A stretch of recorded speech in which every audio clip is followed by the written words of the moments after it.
What you need to know about singles before you release your next single, part 2. So around the late 60s and early 70s, this phenomenon started occurring in the record industry.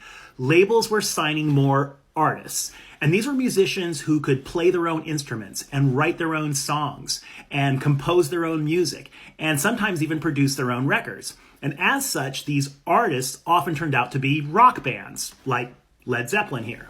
Sorry, Robert Plant. So the problem for the record companies was that these rock bands, these artists, were not producing albums that were just compilations of cover songs that were owned by the record companies. And so the record companies stood to make less money with these records. So what was the solution? Put more hit singles on the album. So that's what the pressure was. Produce more hit singles, get 2 or 3 hit singles on this album so that the album would sell more and the record companies would make up for any potential lost income from not having the publishing rights.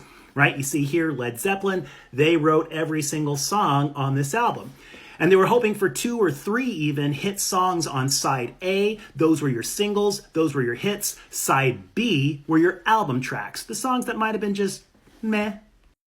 This practice of packing as many hit singles as humanly possible onto one album continued on into the 80s and 90s. Michael Jackson's Bad album, for example, holds a record of having 7 top 10 singles on one album.